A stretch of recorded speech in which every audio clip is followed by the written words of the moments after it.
It's time for Quarantine Cabaret Cocktails with Robert Bannon and Lee Lessick. You're here. It's the Tootsie show. You're insane.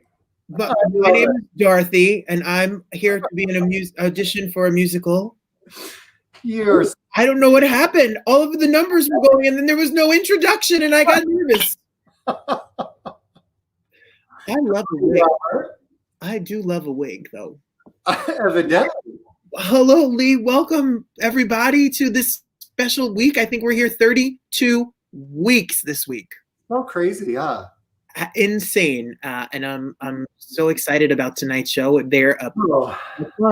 a really fun show this week. We have the entire principal cast of Broadway's Tootsie, which I'm so glad I got to see when I was in New York in January. I think it was January. Anyway, one of the funniest, if not the funniest, musical I have ever seen. And my friend Robert Horn wrote the book, won a Tony Award for Best Book of a Musical. It was brilliant, and the cast is insane. So talented. I loved it. I just loved it. So I'm thrilled that they're here. I loved the movie. I remember seeing the movie for the first time when I was a kid, and then the idea how they did it and how Robert changed the storyline to fit a Broadway show. And then, of course, between Santino and Sarah and Lily and Andy and Julie and everyone that Reg John, they were brilliant. It was really hysterical, and I had a great time. Me and my cousin Adrian saw it together. So they were a tour de force, fun night of theater for sure. I love it. Before we hop into Tootsie Land, one of my dear friends, Greg Kamp, who works with me at LML Music Presents, which is my concert production booking company. He and a very dear friend of his, Sarah Ellis, created something called MT Shorts. And basically, they work with a songwriter who writes a musical theater song, and then they make a short film of that song, and it's really, really great. And the quality is incredible, and they've got a big event happening this weekend, and I really wanted to draw attention to it. So I'm just going to show you a little clip about their company, and then we're going to have them on to tell you about what's happening on Sunday, I believe it is. Have you ever known an artist who has lots of good ideas, but they don't make a lot of money, so they have to get jobs at places like IKEA's, assembling furniture instead of their dreams, because making loads of money isn't as easy as it seems. Well, thank God for Greg and Sarah, boldly starting a brand new era, giving the world a new golden age of musicals, but they're not on stage. They're not on stage.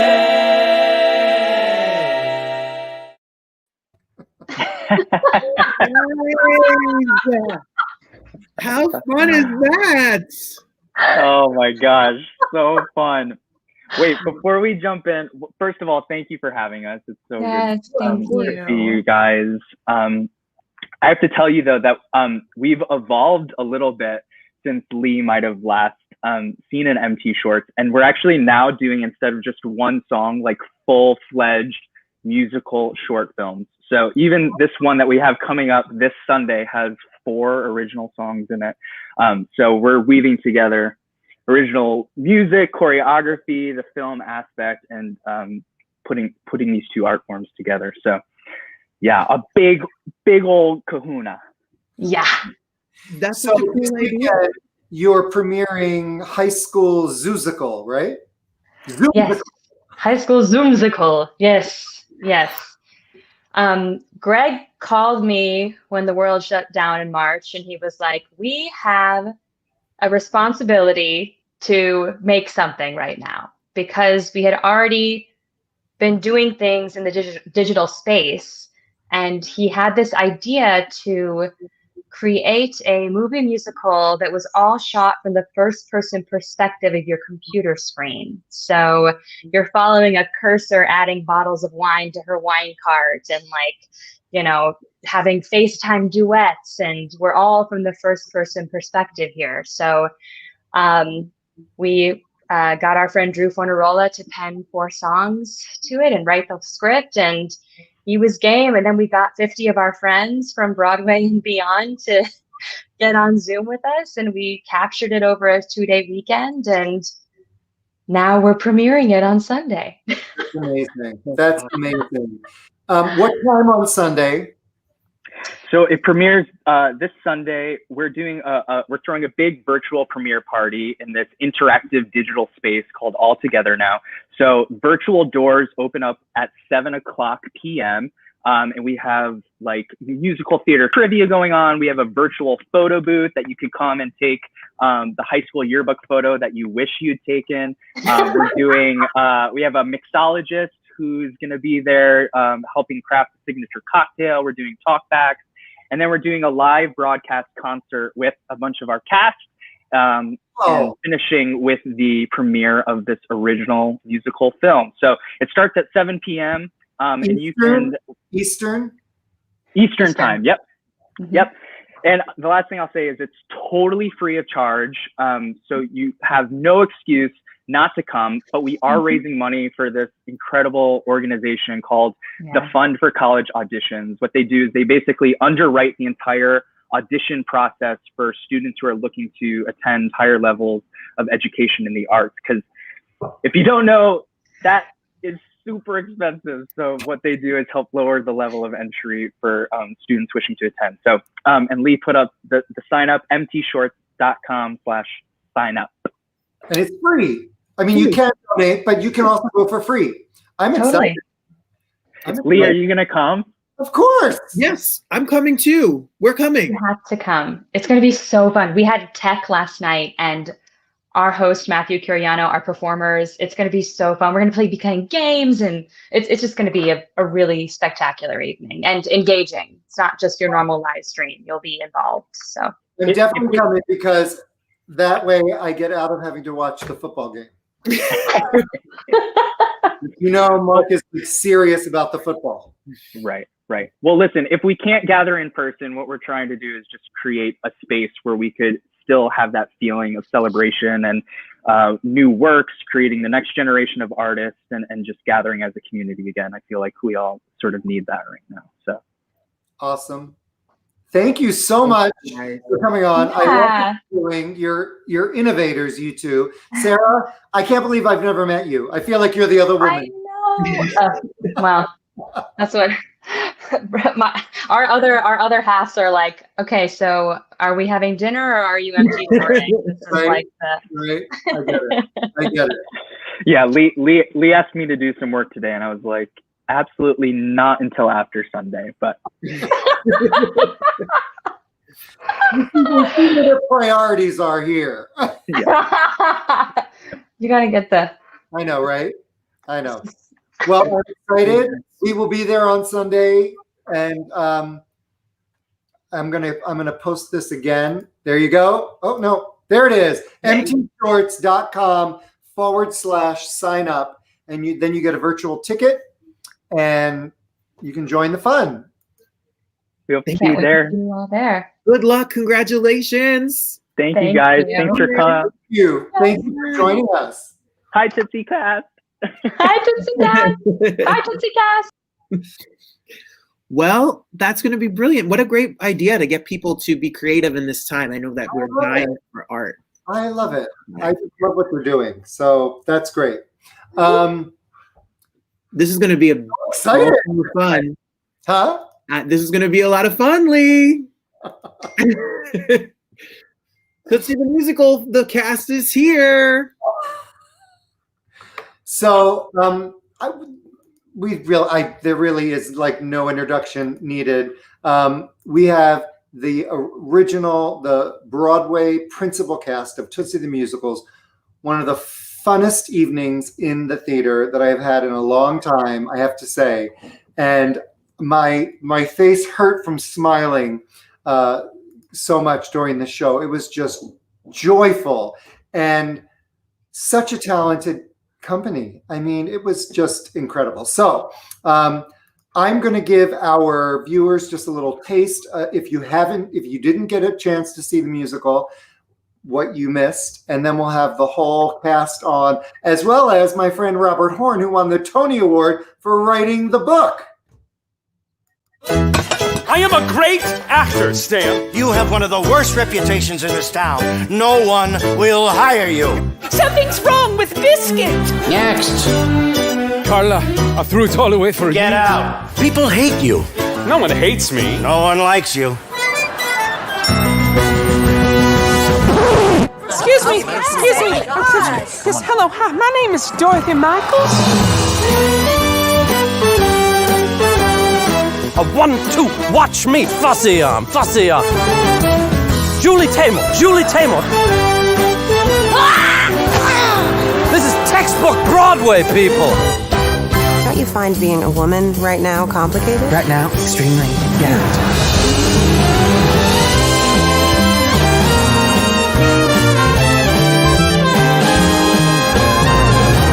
I won't let you down because you believed in me, and now anybody can see I'm really alive.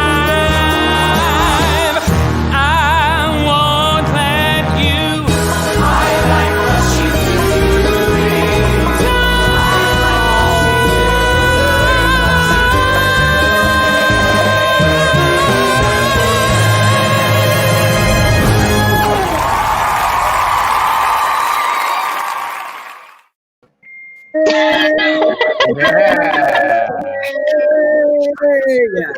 Hi, everybody. I'm kind of crying. Smile. Julie. I'm kind of crying. That was really something. It is a real pleasure to have you all here. Thank you all for joining us and uniting on our little show. Thank you for having us. Oh my God. That was one of the most fun nights in the theater that I have ever had. First of all, I've never laughed so hard. Robert, I've known you for like 32 years. Yeah, we met at the gym. Like we were always on the elliptical machines at the same time. I have no memory of anything prior to last Tuesday. And I'm so happy for you. It's been a long time coming, and oh my God, the book was just so funny, and this cast, incredible, just incredible. It was the comedy you saw happened from the very first reading that we ever did of this. Really? This cast together, this ensemble, this group of actors together, it never wasn't what you saw on stage. It was always, yeah. Robert, you come from you wrote for Designing Women, you wrote for the Disney Channel, you wrote for a bunch of projects. How did the idea to take Tootsie, the film, and to turn it into a musical come about? How did they offered me a check? Yeah, the best year ever. I had done a musical years ago that the producers had come and seen a reading of, and Tootsie had a few incarnations, and there was another writer doing a version of it years before I got there, and then they remembered me from that reading and came to me and what are you two doing? And they came to me and said, is it something you would be interested in doing? And I said, no, I really did. I turned it down when they first came to me because I felt like it's so iconic. I just didn't want that target on my back. But then I met with David Yazbek, and we both saw had a very similar vision to what the show would be, and that we could let the movie go and do our version of it, and just sort of took off from there. Brilliant.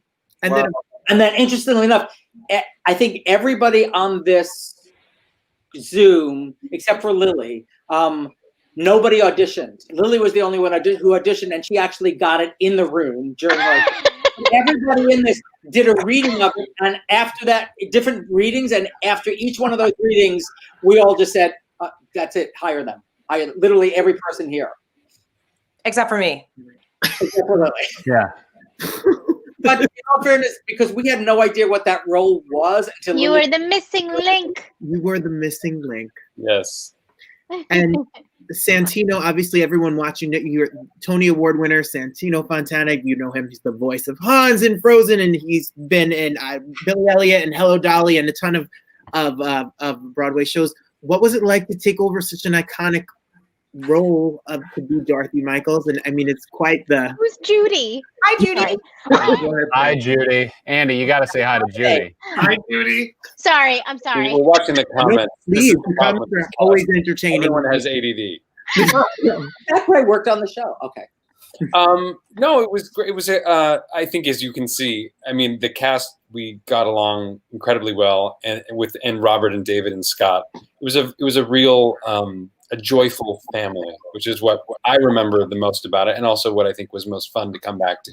The role was so different than the movie. So very early on, Scott had called me with the script, and I watched the movie then, and then I watched it one time after. This is like 4 years ago now, and over Christmas with my family because it was on TV. But then I never watched it again, so I didn't have the same history with it that I think a lot of people who did watch the movie did have, which is great. But also, it wouldn't have mattered because the script is the script, and 8 out of 10 of the things in the script are not the same. So, that's a great opportunity to not have to worry about being compared to something because you're not doing the same thing, Right. at all.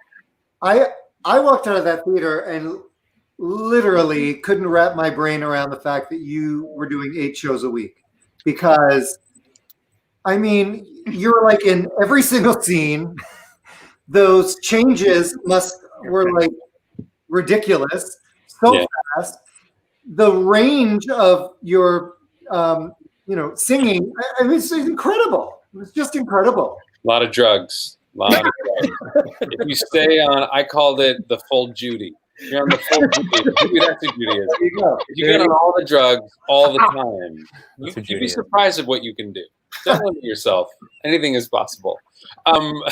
No, I think, yes, it was a lot. And I think I knew that going in. I don't think I understood the extent of that, but it's also how many people get to do it and how often do you get the opportunity to try. Right.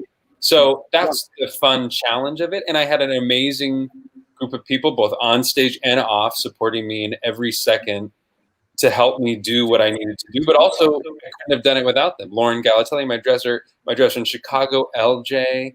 We'll talk about her later. LJ! LJ! Ryan Strumwasser, who did makeup and hair, who was with me all the way as well as, I think everyone understood that this was a lot. And I also think I have an idea that I think the producers at some point thought I was gonna say like all 8. Like I did get the sense that they were like waiting for me to, and at that point I was like, no, I'm not doing it. I'm gonna just stay. So, do as much. And then in the midst of this run, did you not also have a child? Baby. I did. September, 6 months in. Yeah. His wife did a lot of that, but he did most of the work there. Yes, we had a baby like 6 months in, which was interesting because that was something I didn't really. I had a producer friend tell me like, oh, a long run is a perfect time to have a baby. Not always. Not always. Yeah, no. And You're right, Julie? You okay? Yeah, one of my lights went out. One of my lights went out. Your life, Julie. And Lilli obviously plays, your partner in crime, so to speak, in the show. Lilli, you've seen her in Wicked and Spring Awakening and SpongeBob. She comes from quite the Dynasty. Dallas? Which one is it? Dynasty. Illustrious musical theater family. What was your journey? Well, now we know the journey to your show. You had to audition, but how was your journey to the show? And what do you think about, and when you think back on the whole experience? Yeah, I didn't get just asked to do this like everybody else did. But I auditioned right before the Chicago run, the out of town tryout. And Robert likes to tell me that I booked the job the second I sang This Is John in the audition room. Do it now. What's the name of the song I sang? Sing the first second of This Is John for us now, if you would. There was John. This is John. There you go. Perfect. Nailed it. It was a long time ago. It's been years. I stepped into this cast that had already done a few workshops together and had already known each other. So I kind of felt like I had to like step up and prove myself. As Julie Halston told me, she was like, "Who's this girl? I don't know about her." Well, there was a workshop where Katrina Lank played Julie, and she was the girl of the moment. And of course, my husband was obsessed with Katrina Lank. Everyone was obsessed with Katrina Lank. I, of course, also was a little obsessed with Katrina Lank and made a complete fool of myself at one of the workshops of Tootsie, because she's a kind of a shy, strange kind of girl. Do you know who I'm talking about, Lee? Yeah. Yeah. She's kind of a hippy dippy, And I walked up to her and I was like, "Katrina Lank, you're the Lank, you're the girl of the hour. Oh my God." And she backed away. So you could see she was horrified. And I was like, "So what are you going to do? Are you going to do Tootsie? What? I mean, you're going to win a Tony Award." She was so horrified. And I realized, I hope she doesn't do Tootsie, because I've now made such a fool of myself. And then Lilli got Tootsie, and she was so great, though. I mean, she was so perfect. She had so much gravitas and poise and grace. And then she opened her mouth and sang, and we were all just so blown away. And now I'm like madly in love with Katrina Lank. Who the fuck is that? I didn't even know Lilli Cooper. I don't give a damn about Katrina Lank. The show was definitely not complete until Lilli came on board. Like, it felt like all the pieces like fell into place as soon as we got her, and it was so magical when the whole thing. And Michael McGraw, he was the last one too. Like, Lilli and Michael came in at the same time, and having that first table read with everybody, it was like fireworks. It was awesome. Well, the friends, you can't have the cast of Tootsie without Andy and Sarah. Andy has literally I don't know. Look at his beard. Andy's like so nervous. If you look at Andy's credits and you get intimidated, like actor, Cyrano, Measure to Measure, like scary, like acting, and then Avenue Q and hand to God. I mean, Sarah's really in that. So you guys, how was your journey to Tootsie? We did a rating. They liked us. They kept us. And they kept you. And the rest is history. It was great. Sarah, I got to see you in Avenue Q. Oh, you did? Yep. At on Broadway, or I did it at New World too. Did you? Which one? On the Broadway. Really? Yes. Cool. Was I good? Was I good? Did you like it? There's a reveal on the show. John, are you having another baby? Another baby? No, I just have the one. So that's the one. Okay, I thought maybe there was LJ. With LJ, are you connecting the link? Yes, maybe connect the dots in the story. Connect the dots for Lee. Tell Lee. Right. My now wife and mother of our child, Temple is her name, our little daughter, who is 2 months, a little more than 2 months old.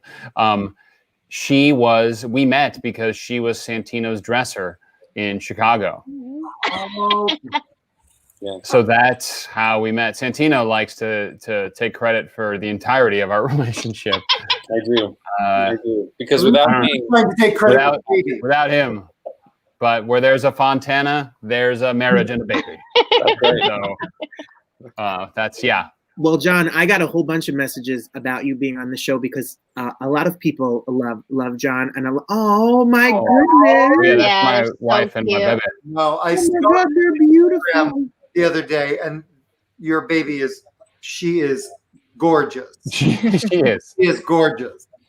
Well, I was getting messages because John, was on Riverdale, and I have a whole bunch of all of the cousins and people, like, they were all like, John was on Riverdale. He was in the trench coat on Riverdale, as this undercover agent guy on Riverdale.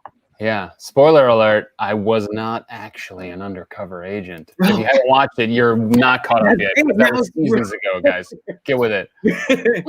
And obviously, you play the TV actor, like the TV star actor in Tootsie. We're hysterical. Thank you. I was glad to be one of the people, kind of like what Santino was talking about earlier, that my character doesn't really exist in the movie, which is such a great blessing because I didn't have to be like, wait, I liked it better when Bill Murray did it. Right. I get it. Dustin Hoffman's really good. I don't know about this guy. So, I didn't have any of that, which was great. I want to also say that this whole group, so we had the captain of this ship, as it were, is the incredible director, Scott Ellis. And everybody here was brought onto a reading because Scott, one of the things that Scott does brilliantly well, besides comedy, is casting. He knows what a show looks like and who should be in it. And everybody in it, he would say to David Yazbek and I, I'm going to bring somebody in for this reading. Just see what you think. And every one of them got cast. He knew exactly what this puzzle should look like. And the amazing thing about Scott was that he was able to take every element of the show and bring it together and and orchestrate it in a way that let the comedy and let the actors just shine. I mean, some of the funniest moments I remember of the show were watching Santino and Scott Ellis in rehearsal together. I have video, that's all I'll say. But Scott, the comedy of the show really began and ended with Scott Ellis. Truly, he was a magician with what he was able to put on that stage, and never stood in the way of the comedy, but always found a way to accentuate it. It was an amazing thing to watch. It really was. I know you all disagree, but no, I agree. No, we're not. We all agree. No, absolutely. And also, even when you are fumfering, like when I did You Can't Take It With You, I was really fumfering in the rehearsal room. Scott was very confident that I would find my way, and he was always right, and you find your way. Julie, just 1 second. For the viewers at home, can you just elucidate a little bit what fumfering means? Well, it means you don't know what you're doing. You don't know what you're doing. And I loathe rehearsal. I hate rehearsal. I don't like process. The word process makes me cringe. If I hear the word table read, I'm going to fly out the room. I hate all of that. So it's hard for me to be in rehearsal and process and this and fumfering and not knowing what you're doing. But Scott was so great because he's like, you'll find it. He has real confidence, and you find it.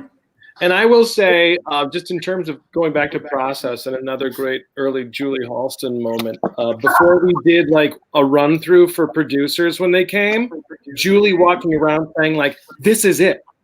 We're not in rehearsal anymore. Like, you actually have to really do it now. You have to. We could get fired. They might not do the show. Well, Julie, that leads us to talk about Julie. Julie is obviously your work, your one-woman show, your monologues, your Broadway career, your cabaret career is quite legendary and brilliant. I literally said to Lee when we were talking about this, I was like, Julie Halston has to come on the show because she is one of the funniest, most brilliant actresses really in the New York scene for you and you 140 years. What you're actually looking at, Robert, is a hologram. I actually died 8 years ago. Actually, when Elaine Stritch died, I actually died as well. And I'm a hologram, but I'm a hologram that still works. So that's okay. Yeah. Well, I love that during this quarantine, you started a virtual talk show called Virtual Halston. Yes. Yeah, thank you. That's so sweet. Oh. It's really been a real lifesaver. Lilli has been on the show. Santino's been on the show. Robert is going to be on the show next week. I just booked Louis Black, Judith Light. We're not good enough, Andy. I know. We're not good enough. Reg Rogers is so bitter. I can't even tell you. First of all, did you purposely book Louis Black the week before Judith Light? These are the things that I think about. It's great. I wanted to do this. This was something that my friend Jim Caruso really begged me to do. I didn't want to do it. I wanted to go to sleep for 4 months. And I just wanted to drink and watch Netflix. That's really what I wanted to do. Wouldn't have been long enough, turns out. Exactly. You still can drink and watch Netflix, except on Fridays you have a job. Exactly. As I said to my dresser, Laura Horner, who's another person who was with us during Tootsie, Sarah, she sends her love. I said, Laura, this election is getting me so freaked out. I fear that I'm going to become an anorexic alcoholic. And she said, you already are. That was my thought. So I just want to point out that Reg Rogers, who is a big part of this company, was with us at Soundcheck, and he's having terrible internet technical difficulties. No, he's not. No, he's not. Oh, I think he is. I am looking backstage. If he pops up, I will bring him on. Reg, if you're watching, come back. I'm sure he's watching. One of the most fun parts of Tootsie was watching the actors watch Reg Rogers every night on stage. Oh. It was an anomaly. Do you remember the night he didn't come on? Yes. Oh, yeah, I forgot. Guys, tell that story. I was not on stage, but Andy and I were off stage listening to it and having a complete nervous breakdown. Andy, it was kind of fantastic. Who saved what? Was it Lilli or Andy or John? It was Lilli and John, right? Yeah, it was kind of a communal effort, but it was pretty much that's right. Because it was this show within the show that we were doing, and Reg is supposed to come on and kind of interject, and he wasn't there, so we just kind of continued through the scene. And then did he just he popped on, right? Yeah, he just popped on and sat down next to, it was during that audition. Yeah. No one would have known. No. Pages. But pages later. He was upstairs in the dressing room with McGraw, and he was like, did I just miss my cue? 4 floors up, on the 4th floor. And the Marriott and McGraw said, huge. I don't know. But I just want to go on record as saying a big thank you to Robert Horn, because he really, it was Tootsie came into my life at a very terrible time in my life. My husband had died. It was awful. And this cast and Robert and Scott saved my life. Oh. And I will go on record as saying that this cast and this show saved my life. And it did. So there you have it. Curtain. And I tell you, because David Yazbek, who really is a comedic genius and who had such a clear vision for comedically where the show lived and what it was supposed to be. We started writing the show almost 2 years before we even had any actors with it, and it was truly one of the most incredible collaborations I've ever had. We laughed nonstop, and I think a lot of you could see that on the stage. So much of what was on that stage was David Yazbek, and that he's so twisted in a brilliant way, and what he brought to that, and the process of rehearsing the show. The script that ended up on that stage was not what we started with. Every one of these actors, we really built it on them. Once we cast the show, so much of it was rewritten as we went. David and I rewrote as we went. They all had really strong points of view about their characters. And when you write a show, you sort of live in a bubble. You're with it for so long. And then the actors come along and see things that you never, ever see. And so you really develop it with them. That's why I love theater so much. It doesn't exist. It's not the same in television or film. Theater is such a collaborative art form. And we really, Scott and David and Dennis Jones, and we really worked with these actors. They created these characters. They really did. Well, what I loved about this musical is that most musicals that transfer to Broadway, it pretty much mirrors the original concept of the musical. But you really turned this up. It was very different than the original film, and perfectly so for a Broadway show. Well, I also felt, Larry Gelbart and Don McGuire, who wrote the original, are legends and iconic, and I didn't really want to put my name on their work.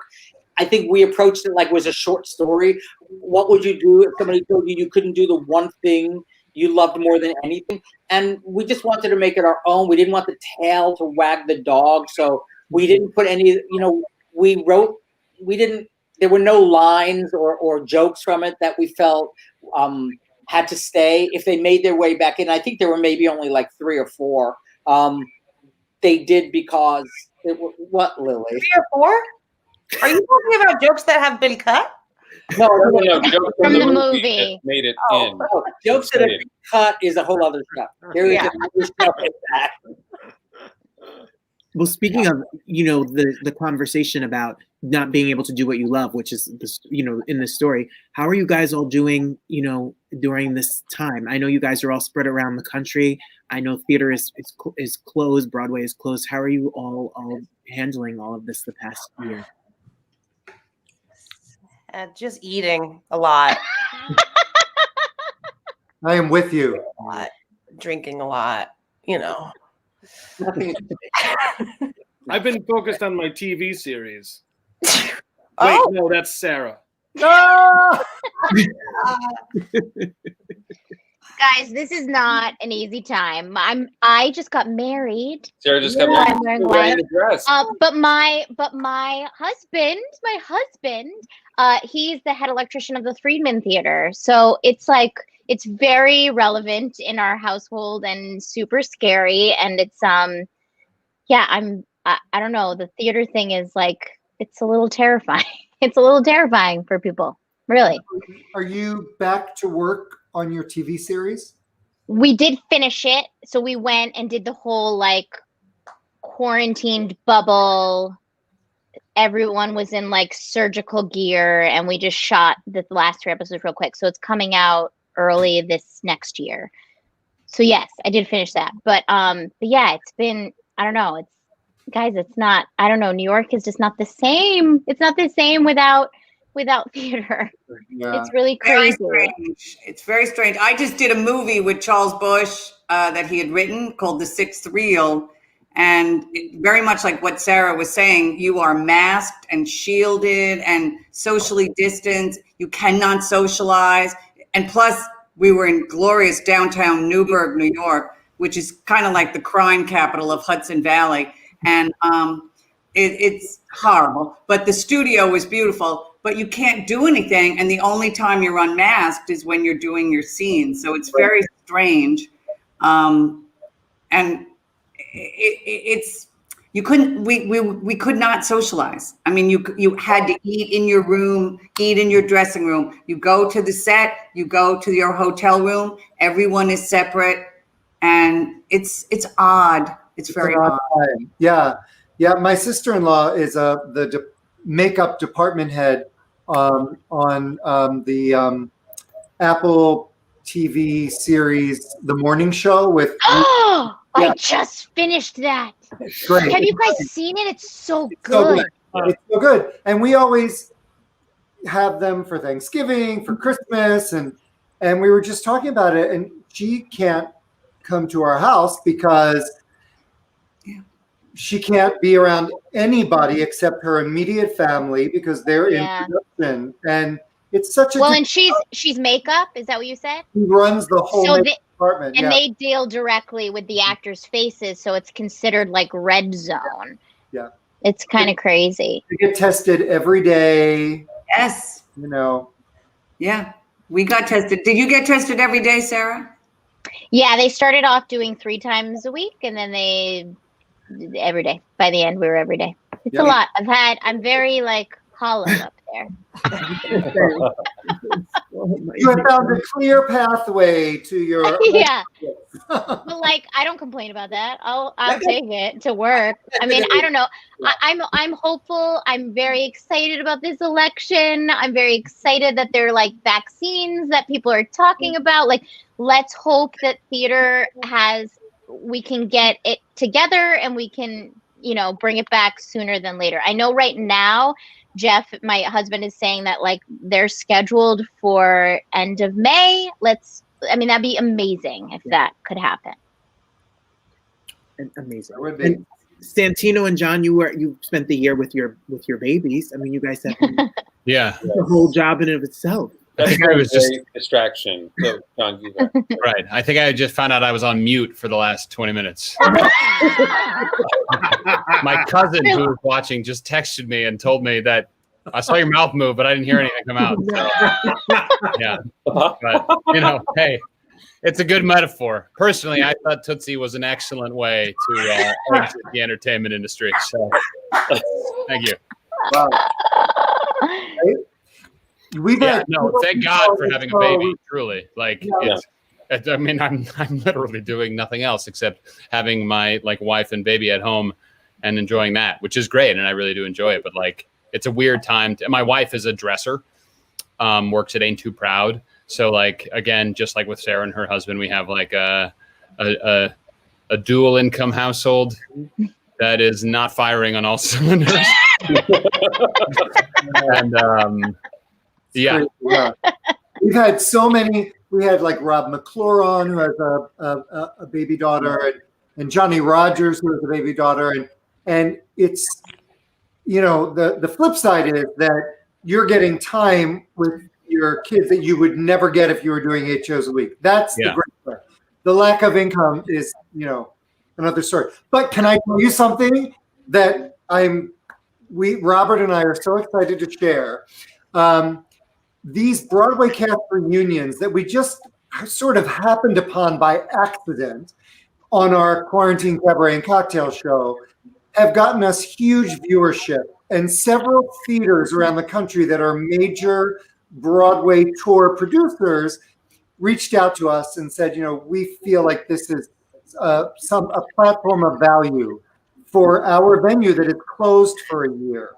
And so Robert and I started a sort of a campaign for all the major Broadway tours that aren't happening this year, that were going to happen, to provide an hour with the original Broadway cast that these venues can share with their patrons as a way to re-engage.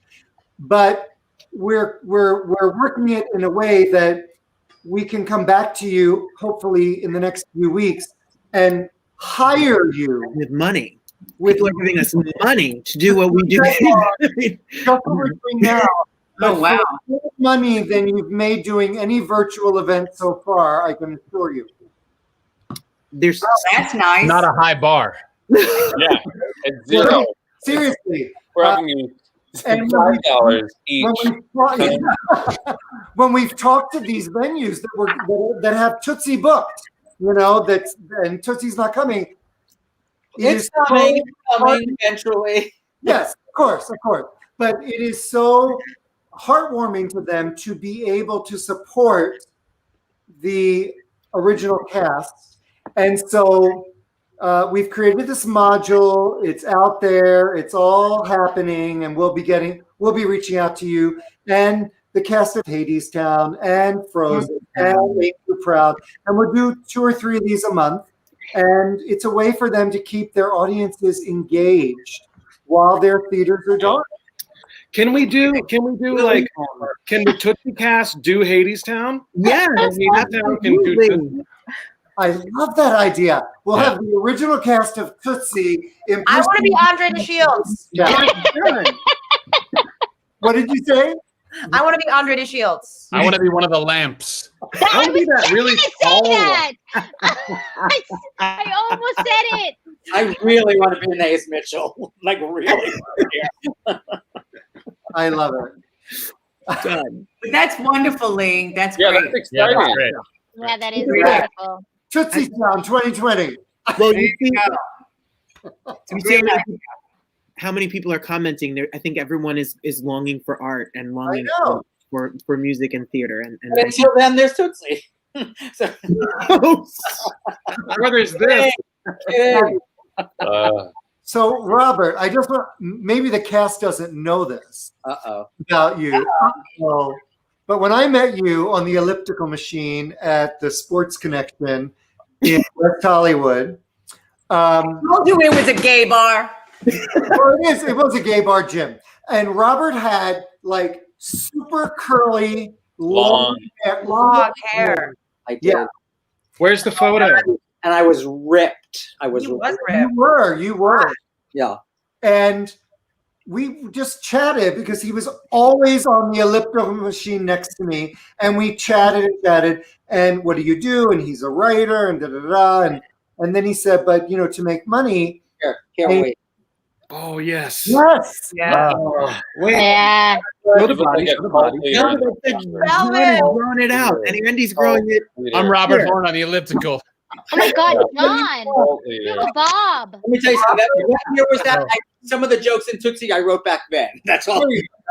Robert told me that what he did to make money while he was trying to like land his writing job was that he knitted sweaters. Like he could knit faster than anyone.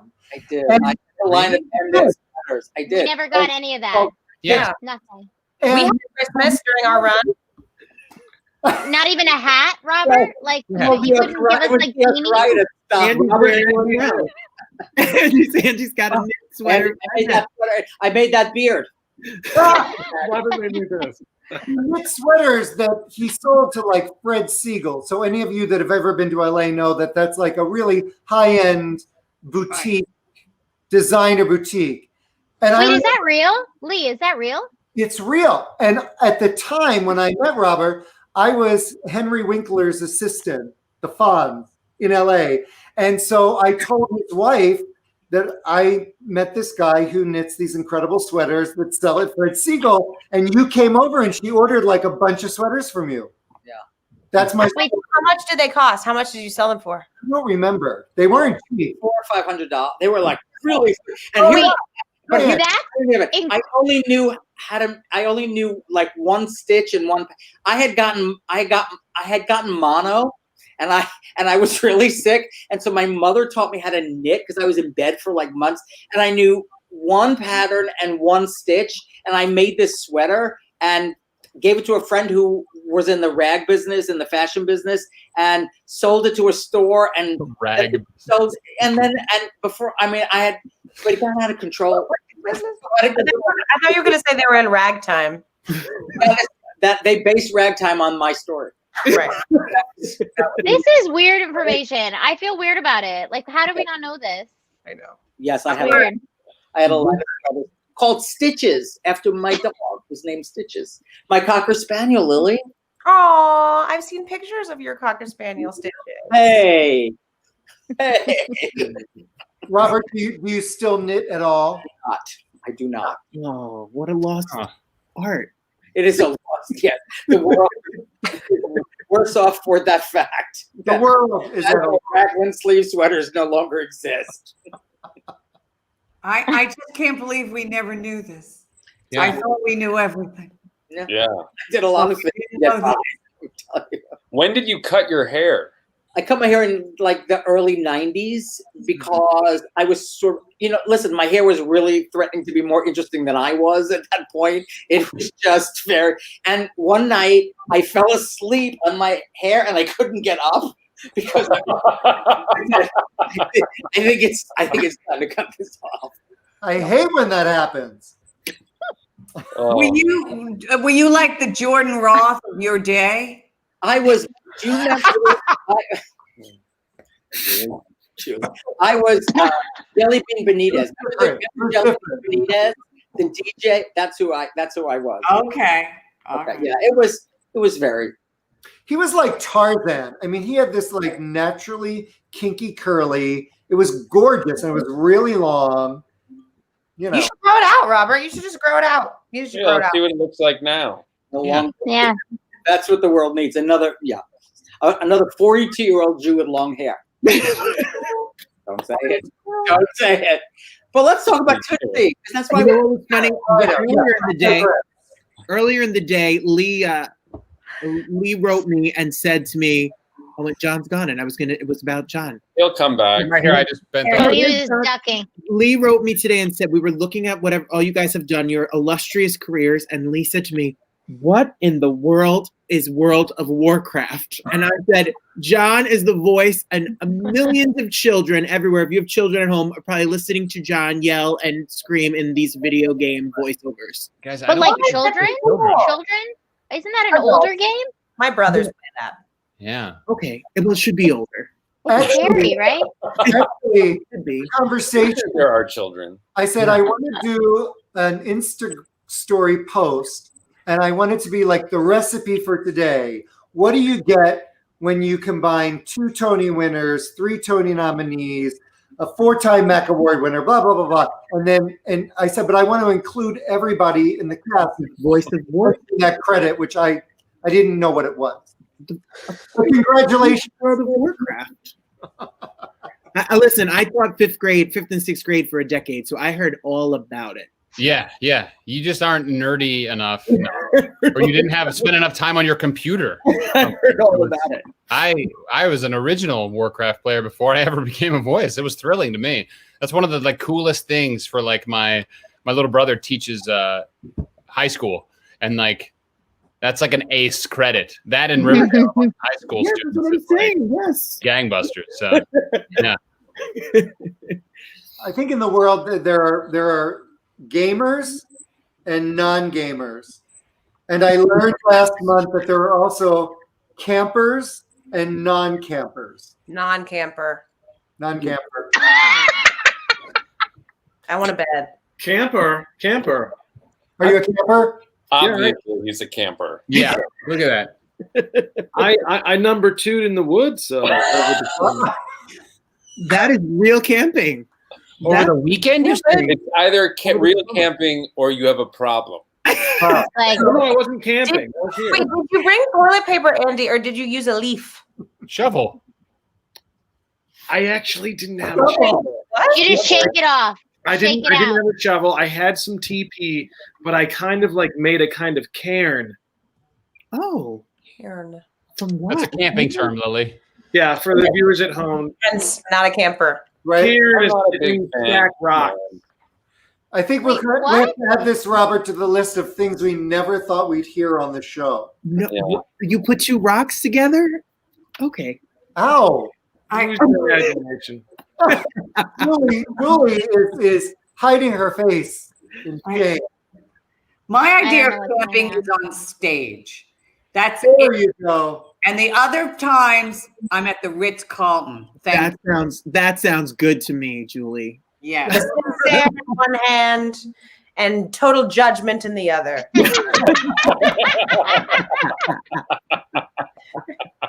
So is anybody finding ways to get away, to travel a little safely during this time? Has anybody? I've rented a lot of cars, and I've driven me and my husband and my 2 dogs up to the Catskills several times, and I think it's genuinely saved my sanity. Yeah. Are you in Manhattan? Yeah.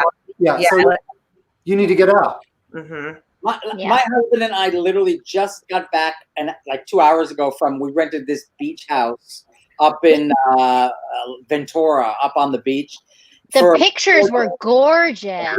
And we took my mom, which was a whole other, but it was so beautiful, and it was just, you're going from one house to another. You're still basically, but just sometimes that change of environment does everything, and it suddenly was romantic again, and it was really, really nice. So just sometimes you just need to be in a different house, and it changes your perspective. Did you Airbnb it?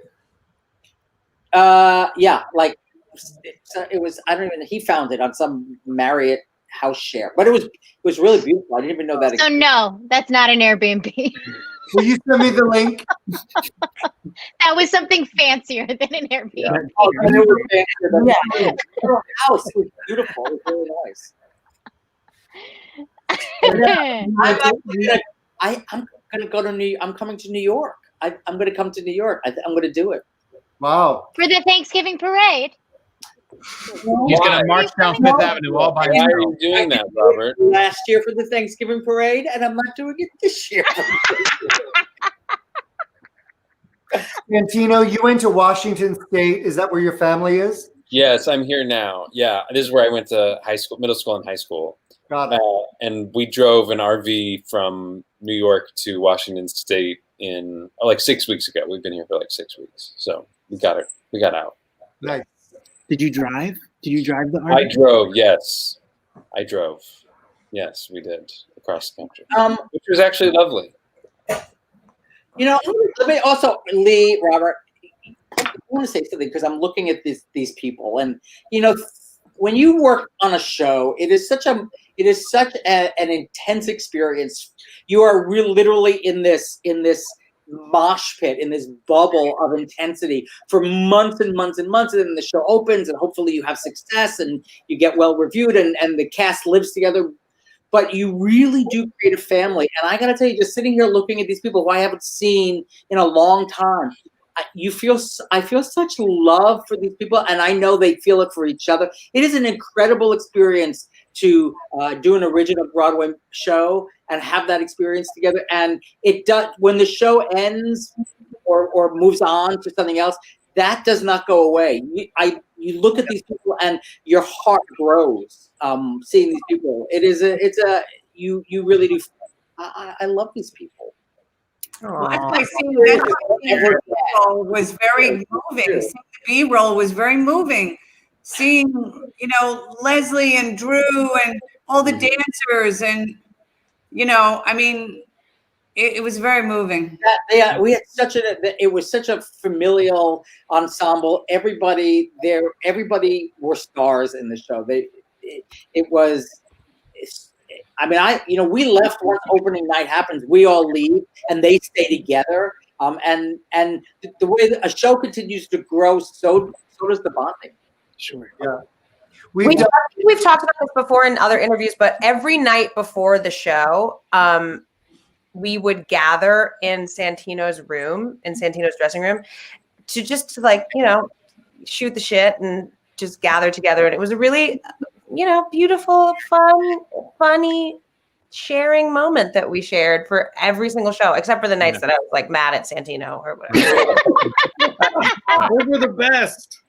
Well, as you can see by the people watching in the comments, the impact you guys had and the chemistry you had and the art that you guys created definitely made an impression to a lot of people and brought a lot of joy to a lot of people. We've done these reunions now for the last 8 months, like one a month we do.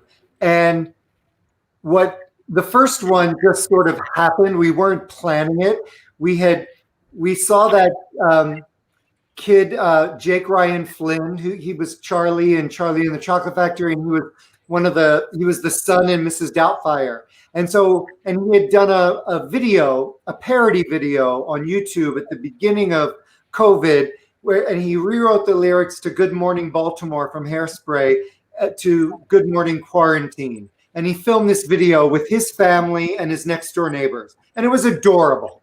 And so we looked to him to have him on the show. This is like week 3, right? Or something like that. And his mom and I were chatting and coordinating, and she said, you know, Jake thought it might be fun to invite some of the other cast members on if you're interested. And I was like, sure. So before we knew it, we had the entire principal cast of Mrs. Doubtfire on the show. And it was so much fun. And so it just kind of happened that way. And you know, the dialogue between the cast members was very much about the fact that they haven't seen each other in this, then it was this many weeks, now it's this many months. And it's been really, really heartwarming and sweet to reunite, not only for the viewers that are fans of the show, but for the cast that hasn't, been on a Zoom call or whatever for. We do those, Lee. We do. We do We them. do them a lot. Yeah, this is a tight crew. Yeah. We talk about doing them a little more than we actually do them, but we do. We've fallen off a little. I also think that we're kind of lucky. I know this sounds crazy. It's like a blessing in disguise that we closed like in January earlier than the quarantine started. I really do think that, because if we were just to have to go home one day and leave all of our crap in the theater and not see each other, it would be truly devastating. So I feel for those shows that had that experience, but we got to say goodbye. We got to kind of close the show out and really say goodbye to our show, which was a really powerful night and moment. So I'm really grateful that we got to do that. Yeah, that is so hard. The cast that haven't been able to do that. Yeah. Or that are just on hold, you know. But I do think there's going to be a theater renaissance when this is over. I truly do. I think it's going to be the golden age of theater all over again. I think there'll be, hopefully, it'll be in a vibe where costs can come down and it can be more accessible to people. And I think this has been an opportunity for everybody to look at the state of theater and where we were and things that had gotten out of control, as well as things that we cherish about it. And I think there's going to be this golden age when we come back. I'm all for that, boy. That would be fantastic. Or bronze age at this point. We had the falsettos cast on, and Nick Adams said, which I thought was, and it just resonates with me. He said, theater has been around for centuries, and it's always there, and it always comes back, and it's resilient, and it will restart. It may be slightly different, but it's going to be back, and that you can count on. We won't have Ben Brantley now. That's the difference. Or Trump. Or Trump. That's definitely. I know we try and stay politically neutral on this show, but it's over now. It's theater. Sorry. And if it's theater, if he's there, there's no theater. That's true. True. 100%. You guys are so wonderful, and really, really thank you for giving us your time and thank seeing you. the love you guys have for each other, and giving some time to the people who love your work. And I cannot wait to reach out to each and every one of you, hopefully in the next few weeks, to see money. The Tootsie cast reunion that I can hire you for. Yes. To do Thank you for what you're doing right now. Thank you for doing. Exactly. Thank you guys so much. Thank you so much. And now a closing musical number. Yeah. Take it away. How do we get out of here? Do we just exit? Do we leave? Robert and I now? will take care of it. This is how it happens. Yeah, this is good. Santa's leaving. Yeah. Oh. Bye, everybody. I just want to say thank you to everyone who helped make tonight's show happen. And that cast. And John Grace, who works with Santino and his management, thank you for helping with that earlier too. John is my buddy. And I'm so excited because we have actual closing credits for the first. We do. We are growing. We are growing. Can I give a big shout out to my grandma? Next week we have the 2 youngest female Tony Award winners ever, Daisy Egan and Lea Salonga. I'm super excited. That's Stay safe, mask up. And hi to my grandmother. Hi, my grandmother's watching, and I wanted her to say, feel better. Hi, Grandma. And we'll be here next week. Stay safe. Thank you, Lee. Bye, Robert.